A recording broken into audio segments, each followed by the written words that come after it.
आज सुबह से कई सारे कॉल्स का तांता लगा हुआ है। क्रेडिट कार्ड ले लो, लोन ले लो, अगर कोई और लोन नहीं लेना तो गाड़ी पे लोन ले लो। तो बहुत सारे सुबह से फ़ोन आ रहे हैं और परेशानी हो रही है इनको मना करने में, बार बार फ़ोन काटने में। बट फिर मैं सोचता हूँ कि it's a good problem to have, जो कहावत है कि इनको मना करना मेरे लिए फिर भी ठीक है। बट सोचिए उन लोगों के लिए जो ये लोन नहीं चुका पा रहे हैं, क्रेडिट कार्ड्स में ड्यू पे ड्यू बढ़ता जा रहा है और समय सुने। तो मेरे को तो ये मना रहे हैं, बट उन लोग को जब ये फ़ोन करेंगे तो क्या क्या बोल रहे होंगे, कितना परेशान कर रहे होंगे। तो आज का वीडियो हम दोस्तों इसी बारे में जानने वाले हैं कि अगर आपका क्रेडिट कार्ड बहुत ज़्यादा ड्यू है और आप उसको समय से पे नहीं कर पा रहे हैं और उसके चलते आप देखना चाहते हैं कि आपके पास और क्या ऑप्शंस हैं जिससे आपका हैरेसमेंट कम हो और क्रेडिट कार्ड वाले बार बार आपको परेशान ना करें, तो आज का वीडियो हम इसके ऊपर डेडिकेट करने वाले हैं। चलिए आगे बढ़ते हैं।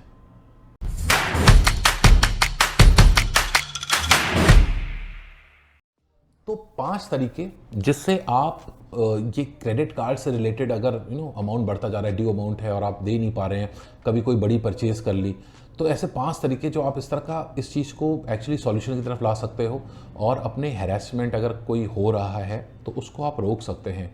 तो आज मैं उन 5 स्टेप्स के बारे में बात करूंगा जिससे आप इस प्रॉब्लम के सॉल्यूशन की तरफ बढ़ते हैं। अगर आप गौर करिए, आपके हर बार क्रेडिट कार्ड के बिल में एक तो होता है टोटल अमाउंट ड्यू और एक होता है मिनिमम अमाउंट ड्यू।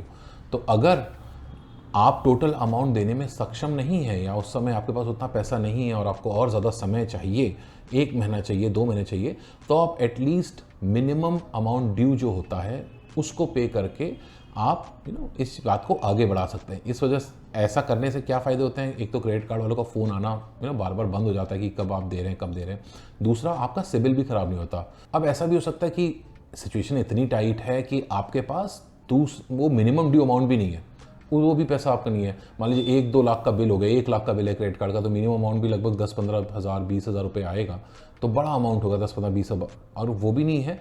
तो एक ऐसे क्रेडिट कार्ड्स भी मार्केट में हैं जो कि आप अगर आपके पास हो, जो कि आप पूरा अपना अमाउंट जो बिल अमाउंट है उस क्रेडिट कार्ड से पे कर सकते हैं। तो होता क्या है, जैसे एक आपका क्रेडिट कार्ड ए है, इसमें आपका 1 लाख आउटस्टैंडिंग है और दूसरा क्रेडिट कार्ड भी है, यहाँ से आप पूरा इसका बिल इस क्रेडिट कार्ड से चुका सकते हैं। उससे फ़ायदा क्या होगा कि आपका इंटरेस्ट रेट नहीं लगेगा, आपने समय पे पेमेंट भी कर दिया, आपका सिविल भी ख़राब नहीं हुआ।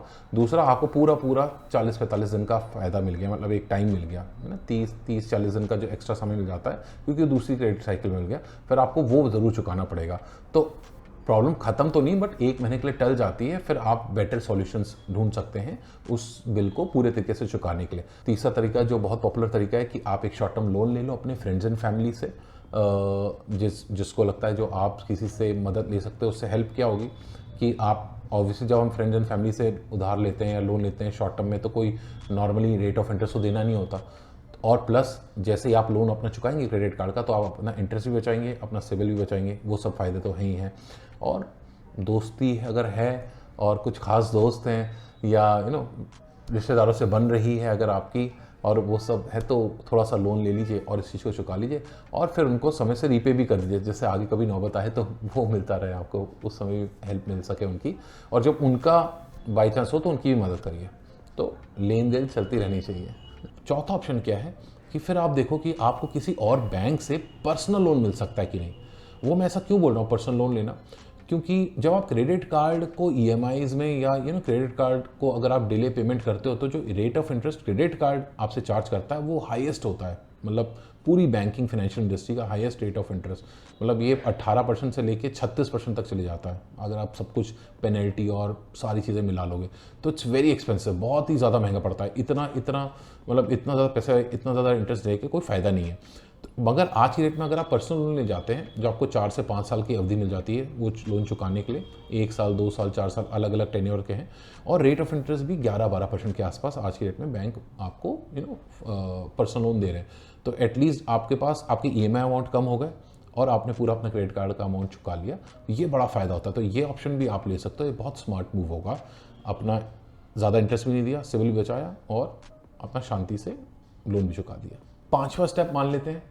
अब मैं बिल्कुल ही ऐसी सिचुएशन मान रहा हूँ कि आपकी ऐसी सिचुएशन है आज की डेट में कि ना आपके पास पैसे हैं मिनिमम ड्यू के लिए, दूसरा कार्ड भी नहीं है चुकाने के लिए, फ्रेंड्स भी और फैमिली में से भी कोई पैसे नहीं दे पा रहा है आपको, और आपको पर्सनल लोन भी नहीं मिल रहा है, क्योंकि मान लो ऐसी कुछ आप ऐसी सिचुएशन में हो कि आपका सिविल थोड़ा सा ख़राब हो चुका है या पर्सनल लोन आपको नहीं मिल पा रहा है, ऑलरेडी बहुत ज़्यादा ड्यू है ना, आपका जो रीपेमेंट रिकॉर्ड है आपका, मतलब बाकी जो आपकी EMI जब आपने समय से कभी स्किप की होंगी, समय से नहीं दे पाएंगे, अगर ऐसी सिचुएशन में आप फंस गए हो तो आखिरी स्टेप है दोस्तों कि इमीडिएटली अपने क्रेडिट कार्ड से बात करके, नेगोशिएट करके क्रेडिट कार्ड कंपनी से अपनी जो आउटस्टैंडिंग अमाउंट है उसको आप 3, 6, 9, 12 ऐसे महीनों में EMIs में कन्वर्ट करा लो। अब होगा क्या, ऑब्वियसली रेट ऑफ इंटरेस्ट तो बहुत ज़्यादा पड़ेगा, 16, 17, 18, 19, 20, वो नेगोशिएट करने की कोशिश करिए कितना कम हो सके। बट आपका फ़ायदे इससे क्या होंगे, एक तो हैरेसमेंट रुक जाएगा, दूसरा क्योंकि वो लोन में कन्वर्ट हो जाएगा तो आपका कहीं ना कहीं सिविल स्कोर भी इससे ज़्यादा ख़राब नहीं होगा, क्योंकि ऑब्वियसली मैं मान के चलूँ कि थोड़ा ख़राब तो होगा तभी आपको पर्सनल लोन नहीं मिल रहा, बट यहाँ से और डिटोरिएट नहीं होगा, यहाँ से और ज़्यादा ख़राब नहीं हो पाएगा, और क्योंकि आपको समय मिल पाएगा तो ऑब्वियसली समय रहते आप डिसिप्लिन की तरह इस लोन को ख़त्म कर पाएंगे, और एक ये जो हैरेसमेंट वाली और ये जो अनएंडिंग साइकिल बन गई है लोन्स की, उससे आप निकल पाओगे। तो इन ये ऐसे 5 ऑप्शन है कि कहीं ना कहीं देखिए आप कौन सी सिचुएशन आपके लिए ज़्यादा बेटर या कौन सा ज़्यादा सूटेबल होता है, और आप किस चीज़ का फ़ायदा उठा के अपने क्रेडिट कार्ड के इस पूरे अनएंडिंग साइकिल को ख़त्म कर सकते हैं, अपने हैरेसमेंट को भी ख़त्म कर सकते हैं। तो ये बहुत इंपॉर्टेंट है। आगे भी हम इस तरह की वीडियोस बनाते रहेंगे जहाँ पे आपको मैं इंपॉर्टेंट पर्सनल फाइनेंस टिप्स दूंगा। तो अगर आपने ये चैनल सब्सक्राइब नहीं किया है, लाइक नहीं किया है, तो लाइक कीजिए, अपने फीडबैक्स देने के लिए कमेंट कीजिए, और अगर आप किसी टॉपिक में वीडियो बनाना चाहते हैं तो उसको भी कमेंट करिए, और सब्सक्राइब ज़रूर कर लें चैनल को। नमस्कार।